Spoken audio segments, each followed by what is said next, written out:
Back to my channel. നമ്മൾ കഴിഞ്ഞ ക്ലാസ്സിൽ കോസ്റ്റ് കവേഴ്സും അതുപോലെ തന്നെ ഡിഫറെൻറ്റ് കോസ്റ്റും പഠിച്ചു. ഇനി അതിനെ ബേസ് ചെയ്തിട്ടുള്ള ചില മൾട്ടിപ്പിൾ ചോയ്സ് ക്വസ്റ്റ്യൻസ് ആണ് നമ്മൾ ഇന്ന് ഡിസ്കസ് ചെയ്യുന്നത്. Yes, let us start. First one, what is the definition of fixed cost? Fixed കോസ്റ്റിൻ്റെ ഡെഫിനിഷൻ എന്താണ്, അല്ലെങ്കിൽ എന്താണ് fixed cost? Cost that vary with the output. ഔട്ട്പുട്ടിനനുസരിച്ച് വേരി ചെയ്യുന്ന കോസ്റ്റാണ് ഫിക്സഡ് കോസ്റ്റ്. ഒന്നാമത്തെ choice. Cost that remains constant regardless of the level of output. Level of output പരിഗണിക്കാതെ തന്നെ ദാറ്റ് റിമെയിൻസ് കോൺസ്റ്റന്റ് ആയി നിൽക്കുന്ന കോസ്റ്റാണ് fixed cost. From the word that we can understand, that is fixed. Fixed means constant. So answer is B. B ആണ് answer. നമുക്ക് മനസ്സിലായല്ലോ, fixed cost എന്ന് പറയുന്നത് cost that remains constant regardless of the level of output. Then അടുത്ത choice വായിക്കുന്നത്, cost that decreases as production increases. Production കൂടുന്നതനുസരിച്ച് cost decrease ചെയ്യുന്നതാണ്. Cost that increases as production decreases. Cost that increases, production decrease ചെയ്യുമ്പോൾ cost കൂടുന്നതാണ്. Answer നമ്മൾ already find out, B ആണ് answer. Cost that remains constant regardless of the level of output. പിന്നെ variable cost ആണ് ആദ്യത്തേത്. എന്ത്? Cost that vary with the output, that is called variable cost. അപ്പോൾ fixed കോസ്റ്റിന്റെ ഡെഫിനിഷനായി, വേരിയബിൾ കോസ്റ്റിന്റെയും ഡെഫിനിഷനായി. Okay. Then number 2, which of the following is considered as variable cost?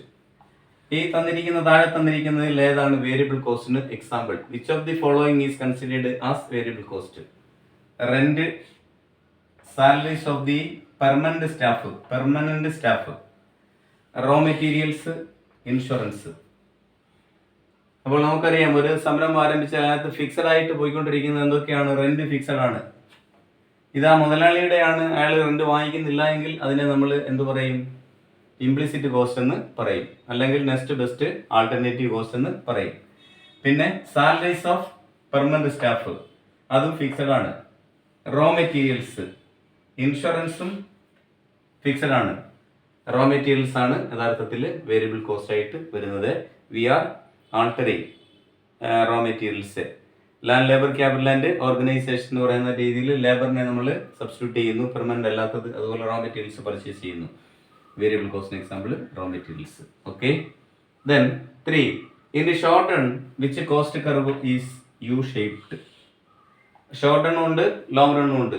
Short റണ്ണിൽ U shaped ആയി വരുന്ന കർവ്, കോസ്റ്റ് കർവ് ഏതാണെന്ന് ചോദിച്ചിരിക്കുന്നത്. Total cost curve, average fixed cost curve, marginal cost curve, average variable cost curve. Short റണ്ണിൽ നമുക്കറിയാമല്ലോ, ഒരു ഫാക്ടറിൽ മാത്രം വ്യത്യാസം വരുത്തിയിട്ട് അതിൻ്റെ മാറ്റം പഠിക്കാൻ വേണ്ടി നമ്മൾ നോക്കുന്നു. അത് യഥാർത്ഥത്തിൽ എന്തിനെ പറ്റുന്നു? എല്ലാ മെറ്റീരിയൽസും അല്ലെങ്കിൽ വേരിയബിളിനും വ്യത്യാസം വരുത്താതെ ഇവിടെ ഒരു വേരിയബിളിന് മാത്രം. അതുകൊണ്ട് variable cost, average variable cost കർവാണ് എന്തായിരിക്കുന്നത്? U shaped. അപ്പോൾ in the short run which cost curve is U shaped? Total cost curve, then B, average fixed cost curve, marginal cost curve, then average variable cost curve.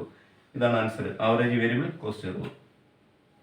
Then when ATC, average total curve, total cost curve, total cost is falling, marginal cost എങ്ങനെയായിരിക്കുന്നു?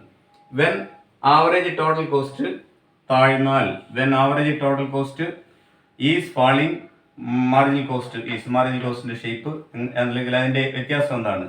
Above ATC, marginal cost ATCക്ക് മുകളിലായിരിക്കും, താഴുമ്പോഴാണ് പറഞ്ഞിരിക്കുന്നത്. ഇനി below ATCക്ക് താഴെയായിരിക്കും. Then equal to ATCയും MC-യും തുല്യമായിരിക്കും. അൺറിലേറ്റഡ് ടു ATCയുമായിട്ട് യാതൊരു ബന്ധവുമില്ല. നമ്മൾ കഴിഞ്ഞ ക്ലാസ്സിൽ ഇതിന്റെ നേച്ചർ ഒന്ന് പഠിച്ചായിരുന്നു. അപ്പോൾ അതിൽ നമ്മൾ കണ്ടു കഴിഞ്ഞു എന്താണ് യു ഷേപ്പ് ആണ്. ഇപ്പോൾ മാർജിനൽ കോസ്റ്റ് കർവ്, അതുപോലെ തന്നെ ആവറേജ് കോസ്റ്റ് കർവ് അല്ലേ, ഇതിങ്ങനെ എക്സ്പ്ലെയിൻ ചെയ്തിരുന്നു. ഇത് താഴുന്നു, എന്നാൽ അതിനേക്കാൾ സ്റ്റീപ്പായിട്ട് താഴുന്നു. പിന്നെ ഉയരുന്നു, അതിനേക്കാൾ വേഗത്തിൽ ഉയരുന്നു. അപ്പോൾ ഇവിടെ ഏതാണ് ആൻസർ? ഈക്വൽ ടു AC ആണോ? Below ATC. Below ATC. അപ്പോൾ when ATC is falling, ATC അല്ലെങ്കിൽ ആവറേജ് കോസ്റ്റ് കർവ് താഴോട്ട് വന്നാൽ മാർജിനൽ കോസ്റ്റ് കർവിൽ ഉണ്ടാകുന്ന വ്യത്യാസം അതിന് താഴേക്ക് വരും. ഇത് താഴാൻ തുടങ്ങിയാൽ, കൂടിയാൽ ഇത് കൂടാൻ തുടങ്ങിയാൽ അതിനേക്കാൾ വേഗത്തിൽ MC കൂടുന്നു. ഓക്കെ, ഇത് കഴിഞ്ഞ ക്ലാസ്സിൽ നന്നായിട്ട് എക്സ്പ്ലെയിൻ ചെയ്തിട്ടുണ്ട്. Next question. In the long run all cost are. Long റണ്ണിൽ എല്ലാ കോസ്റ്റും ഫിക്സഡ് കോസ്റ്റ് ആണ്, വേരിയബിൾ കോസ്റ്റ് ആണ്, സങ്ക് കോസ്റ്റ് ആണ്, മാർജിനൽ കോസ്റ്റ് ആണ്. അപ്പോൾ in the long run all cost are variable cost. അതാണ് ആൻസർ. ലോങ് റണ്ണിൽ എല്ലാ കോസ്റ്റും വേരിയബിൾ കോസ്റ്റ് ആണ്. Then which cost is assumed with the use of resources that have no explicit cost. Cost such as the owner's time. Owners ടൈമിൽ which cost is assumed with the use of resources. Resources use ചെയ്യുന്നു that have no explicit cost such as the owner's time. ഇപ്പോൾ ഒരു owner അയാൾ out of pocket payment അല്ല, out of pocket പേയ്മെന്റിനെയാണ് നമ്മൾ എന്ത് പറയുക? എക്സ്പ്ലിസിറ്റ് കോസ്റ്റ് എന്ന് പറയുക. ഇംപ്ലിസിറ്റ് കോസ്റ്റ് എന്ന് പറഞ്ഞാൽ നെക്സ്റ്റ് ബെസ്റ്റ് ആൾട്ടർനേറ്റീവ് കോസ്റ്റ്, അല്ലെങ്കിൽ അയാളുടെ ആ റിസ്ക്. ഇപ്പം റെന്റ് അത് സ്വന്തമാണെന്നുണ്ടെങ്കിൽ അതിൻ്റെ റെന്റ് നമ്മൾ കൊടുക്കുന്നില്ല. ഇങ്ങനെ അയാളുടെ ഓണർ ആ സമയം ഇവിടെ സ്പെൻഡ് ചെയ്യുന്നു. അയാൾക്ക് യഥാർത്ഥത്തിൽ it is not recorded in the financial book. Financial ബുക്കിൽ റെക്കോർഡ് ചെയ്യപ്പെടാത്ത കോസ്റ്റ് ആണ് യഥാർത്ഥത്തിൽ ഇംപ്ലിസിറ്റ് കോസ്റ്റ് എന്ന് പറയുക. ഇവിടെ answer explicit cost, implicit cost, fixed cost, variable cost. Answer ഏതാണ്? ഇംപ്ലിസിറ്റ് കോസ്റ്റ് ആണ്. Okay, implicit cost is the next best alternative cost. Then seventh one. Which of the following statement is true regarding economies of scale. Economies of scale and non economies of scale അത് നമ്മൾ ഇനി detail ആയിട്ട് പഠിക്കും.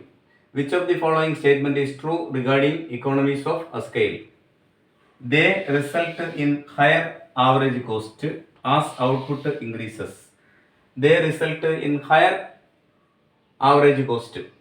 അപ്പോൾ average cost കൂടുന്നു as output increases. Output increase ചെയ്യുന്ന ആനുപാതികമായിട്ട് എന്ത് ചെയ്യുന്നു? ആവറേജ് കോസ്റ്റ് കൂടുന്നു എന്നുള്ളതാണ് ഒന്ന്. അപ്പോൾ ഇക്കോണമീസ് ഓഫ് സ്കെയിലിൽ ഒന്നാമത്തെ ഓപ്ഷൻ. രണ്ടാമത്തെ, they are more likely to occur in short run. Short റണ്ണിൽ അത് മിക്കപ്പോഴും ആവർത്തിക്കുന്നു. They result in lower average cost as output increases. Output increase ചെയ്യുന്ന അനുസരിച്ച് ആവറേജ് കോസ്റ്റ് കുറയുന്നു. ആവറേജ് കോസ്റ്റിന്റെ കർവിന്റെ ഷേപ്പ് എന്താണ്? ഇങ്ങനെയാണല്ലോ, യു ഷേപ്പ്. അപ്പോൾ ആദ്യം കുറഞ്ഞ മിനിമം എത്തിയിട്ട് വീണ്ടും ആവറേജ് കോസ്റ്റ് കൂടുന്നു. അപ്പോൾ ഇനീഷ്യൽ സ്റ്റേജിൽ താഴാൻ തുടങ്ങുന്നു. ഇവിടെ they result in lower average cost as output increases. Output increase ചെയ്യാൻ തുടങ്ങുന്ന അവസരത്തിൽ ആവറേജ് കോസ്റ്റ് എന്താണ്? താഴെയാണ്. They are only reveal to small focus.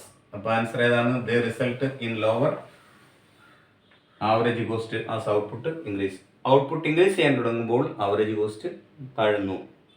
അതാണ് അതുകൊണ്ട് ഉദ്ദേശിക്കുന്നത്. Next, yes, we have discussed 7 multiple choice questions related to cost analysis. അപ്പോൾ cost ഇത് നമ്മൾ യഥാർത്ഥത്തിൽ ഒരു കോസ്റ്റ് അനാലിസിസ് തന്നെയാണ് കഴിഞ്ഞ ക്ലാസ്സിൽ നടത്തിയത്. അതിൻ്റെ ബേസിലുള്ള ഒരു 7 ചോദ്യമാണ് ഇന്ന് നമ്മൾ ഡിസ്കസ് ചെയ്തത്, multiple choice. I hope that you understood today's class. Please subscribe, share and support me. Thank you.